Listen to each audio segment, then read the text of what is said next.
Morning child, good morning. तो आज मैं एग्रीकल्चर फाइनेंस के बारे में बात करेंगे। एग्रीकल्चर फाइनेंस, कृषि वित्त। देखो, कोई भी धंधा है, कोई भी व्यापार है, कोई भी कार्य है, करने से पहले हमें सबसे पहले किसकी आवश्यकता पड़ती है? धन की आवश्यकता। और इसी धन को हम क्या बोलते हैं? वित्त बोलते हैं। आज मैं कह दूं बिल्डिंग बनानी है, तो बिल्डिंग बनाने के लिए मेरे को पैसे की आवश्यकता पड़ेगी। बातों से बिल्डिंग नहीं बनती, तो पैसे की आवश्यकता पड़ती है। इस पैसे को हम क्या बोलते हैं? वित्त बोलते हैं। अब वित्त, फाइनेंस या क्रेडिट, दो नामों से संबोधित किया जा सकता है। फाइनेंस का अर्थ बता दिया, क्रेडिट है वो क्रेडियो शब्द से मिलकर बना हुआ है। क्रेडियो शब्द का अर्थ होता है विश्वास। जिसमें ऋणी या ऋणदाता को विश्वास हो, उसे हम क्या बोलते हैं? साख या कृषि वित्त। डॉक्टर RI सिंह के अनुसार ग्रामीण वित्त यानी कि ग्रामीण क्षेत्र में वित्त या साख वह मुद्रा या पूंजी है जिसे एक किसान या ग्रामीण व्यक्ति अपने फार्म या परिवार अथवा कुटीर उद्योगों को खर्च को चलाने के लिए दूसरों से उधार लेता है। यानी ग्रामीण वित्त या साख का अभिप्राय है वह मुद्रा जिसे किसान या तो ग्रामीण क्षेत्र में अपने कोई जानकार है उनसे लेता है, या खुद की पूंजी है या कुटीर उद्योगों को चलाने के लिए देता है, उसे ग्रामीण वित्त या ग्रामीण साख के नाम से।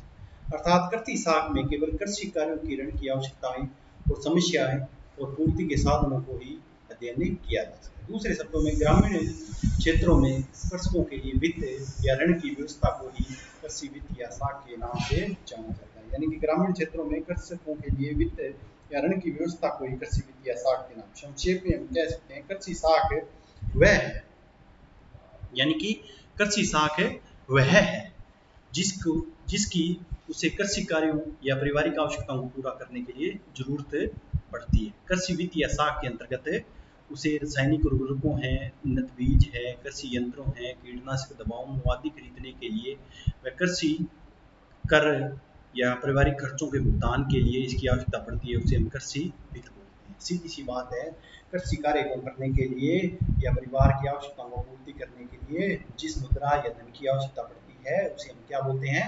कृषि वित्त। यानी कि कृषि कार्य को सफलतापूर्वक संचालित करने के लिए या खुद का परिवार के जीवन को पोषण करने, भरण पोषण करने के लिए जिस चीज की आवश्यकता पड़ती है उसे हम क्या बोलते हैं? कृषि वित्त या साख। अब कृषि वित्त व साख कितने प्रकार से आता है? या तो खुद का पैसा, किसान मान लो पिछले साल उसने कोई प्रोडक्शन किया, उत्पादन किया, उसके फलस्वरूप उस प्रोडक्शन में उसे उत्पादन में लागत, जो उसकी लागत थी उससे ज़्यादा उसका उत्पादन हुआ, उत्पादन जो बचा हुआ था उससे जो उसे आय हुई उसे हम क्या बोलते हैं? कृषि वित्त। मान लो मेरे पिछले साल उत्पादन 200 क्विंटल गेहूँ उत्पादन हुआ और 200 क्विंटल गेहूँ के उत्पादन करने में मेरे 5 लाख रुपए लगे। 5 लाख रुपए मेरे उत्पादन करने में लगे, तो उसके उत्पादन के फलस्वरूप जब मैंने 200 क्विंटल गेहूँ बेचा तो मुझे 10 लाख का पैसे आ गए। तो 5 लाख रुपए उत्पादन में करने के लिए मेरे को साधनों पर खर्च करना पड़ा और 5 लाख मेरी इनकम होगी। वो 5 लाख रुपए मेरे लिए क्या है? अगले साल की कृषि वित्त या कृषि फाइनेंस है। पहला तो ये मेरा खुद का स्रोत हो गया कृषि वित्त का। दूसरा मेरा स्रोत क्या है? अपने परिवार के जो सदस्य हैं, रिश्तेदार हैं, उनसे मैं पैसा उधार लेता हूँ, या मेरे को वो पैसा कृषि कार्य को करने के लिए मेरे को देते हैं, तो उसे मैं क्या बोलता हूँ? कृषि वित्त या कृषि साख। अब उसके बाद में बात करते हैं संस्थागत स्रोत हैं, उनसे भी कृषि साख मैं एकत्रित कर सकता हूँ, बैंक वगैरह है। उसके बाद गैर संस्थागत स्रोत में साहूकार है, बढ़िया है, उससे भी मैं उधार ले सकता हूँ, उसे कृषि साख। दूसरी बात आती है कृषि वित्त या साख की आवश्यकता क्यों पड़ती है? पहली कृषि साख या वित्त की आवश्यकता पड़ती है वो है उद्देश्यों के आधार। उद्देश्यों के आधार पर कृषि साख की आवश्यकता दो प्रकार से पड़ती है। पहला से उत्पादक वित्त या साख, दूसरा अनुपातक वित्त या साख। उत्पादक वित्त या साख की आवश्यकता कैसे पड़ती है उसके बारे में मैं आपको बता दूं। किसानों को उत्पादन, प्रोडक्शन करने के लिए, उपज की बिक्री करने के लिए, भूमि में सुधार करने के लिए, कृषि विकास आदि उद्देश्यों को पूरा करने के लिए कृषि वित्त या साख की आवश्यकता पड़ती है। पहला तो है उत्पादन करने के लिए, गेहूं का उत्पादन करने के लिए, गन्ने का उत्पादन करने के लिए, मक्के का उत्पादन करने के लिए, कपास का उत्पादन करने के लिए उसे किसकी आवश्यकता पड़ती है? कृषि वित्त या कृषि साख की। दूसरा है उपज की बिक्री, जो उत्पादन हुआ है, गेहूं हुआ है, मक्का हुआ है, कपास हुआ है, उसको बाजार में बेचने के लिए मुझे किसकी आवश्यकता पड़ती है? कृषि वित्त या कृषि साख की।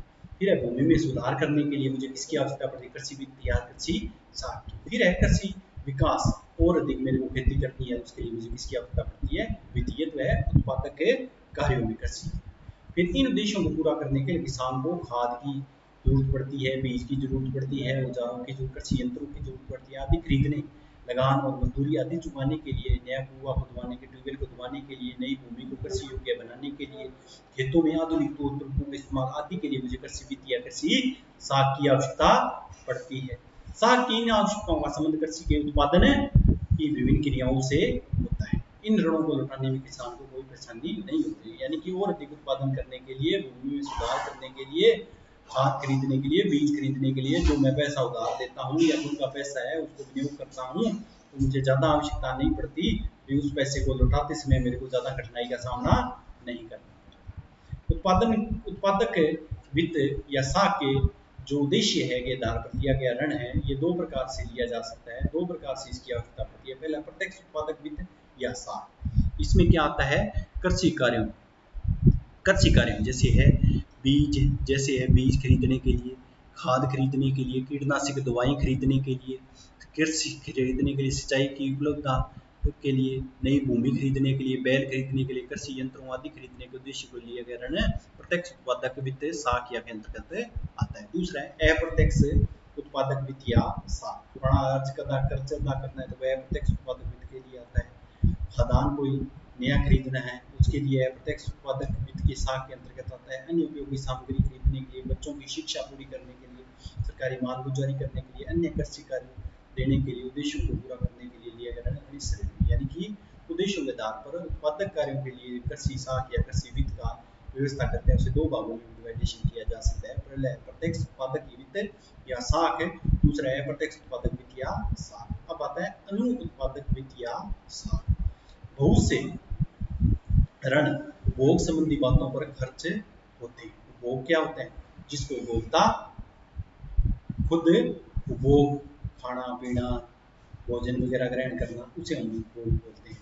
लेकिन इसे न्याय संगत नहीं है, इस प्रकार का कृषि वित्त है, उधार दिया गया पैसा है या जो पैसे को हम इन्वेस्टमेंट कर रहे हैं, खर्च कर रहे हैं, इस प्रकार का अनुपातक वित्त या साख है वो न्याय संगत नहीं है, विधि के अनुसार नहीं है, विधि के विपरीत है। ऐसा लिया गया ऋण है, अगर हमने एक बार ले लिया तो उसको चुकाने में बड़ी दिक्कत आएगी, बड़ी भयंकर समस्या का सामना करें, इसलिए इन ऋणों को अनुपातक श्रेणी में रखते हैं।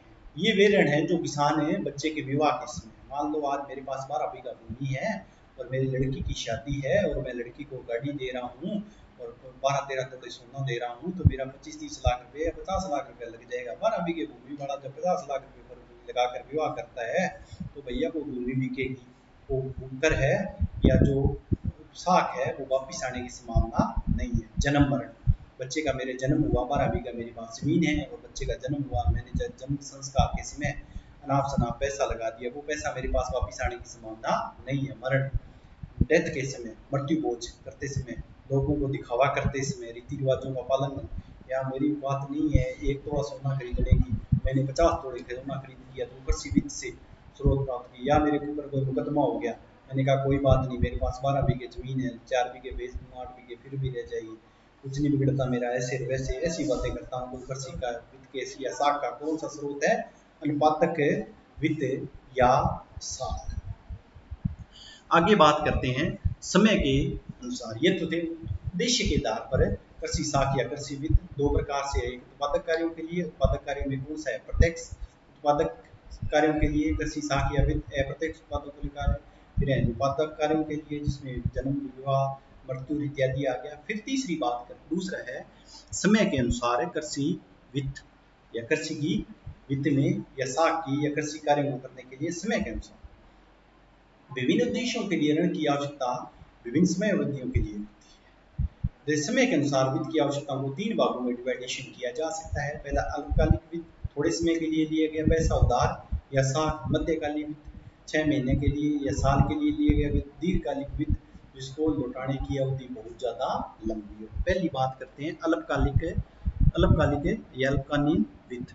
कृषक की वित्तीय या पारिवारिक आवश्यकताओं की पूर्ति के लिए 15 माह से कम समय के लिए धन की आवश्यकता पड़ती है। जैसे बीज खरीदने के लिए है, उर्वरक रासायनिक उर्वरक खरीदने के लिए है, कीटनाशक दवा खरीदने के लिए है, खाद्यान्न खरीदने के लिए है, चारा आदि खरीदने के धन की आवश्यकता पड़ती है, जिससे फसल अच्छी नहीं होती, उस वर्ष अपने परिवार निर्वाह के धन की आवश्यकता होती है, ऐसे ऋण को अल्पकालीन ऋण कहते हैं।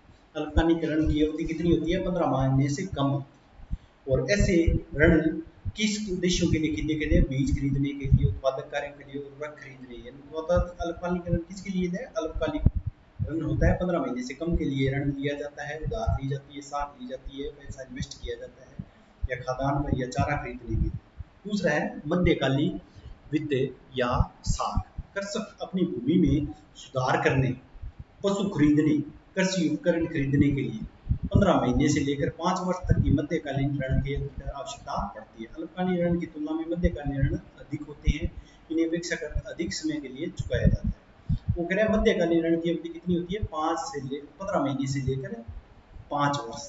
और ये ऋण लिया क्यों जाता है? भूमि में सुधार करने हेतु इस प्रकार का ऋण लिया जाता है। कृषि कार्य में पशु खरीदने के लिए इस प्रकार के ऋण लिया जाता है, या कृषि पर औजार खरीदने के लिए, उपकरण, ट्रैक्टर वगैरह खरीदने के लिए, यानी कि भूमि में सुधार करने हेतु पशु खरीदने के लिए, पशुपालन करने के लिए मध्यकालीन ऋण लिया जाता है, या कृषि औजार, ट्रैक्टर वगैरह खरीदने के लिए मध्यकालीन ऋण। और इसकी अवधि कितनी है? 15 महीने से लेकर 5। इनको लौटाने की अवधि भी है बहुत लंबी होती है। फिर है तीसरा दीर्घकालीन वित्त या साख। ये हम किसकी बात कर रहे हैं? समय के आधार पर कृषि वित्त या कृषि साख की। 3 प्रकार के हैं।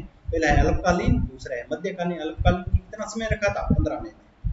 15 महीने। खाद है, बीज है, रासायनिक उर्वरक है, या 1 साल हमारी फसल नहीं हुई उसकी एवज में जो ऋण है वो 15 महीने का। फिर है मध्यकालीन ऋण। मध्यकालीन ऋण की अवधि कितनी है? 15 महीने से लेकर 5 वर्ष तक। ये क्यों लिया जाता है? भूमि सुधार करने के लिए, पशु खरीदने के लिए, कृषि उपकरण, औजार वगैरह खरीदने के लिए इस प्रकार के ऋण का उपयोग। तीसरा है दीर्घकालीन वित्त या साख।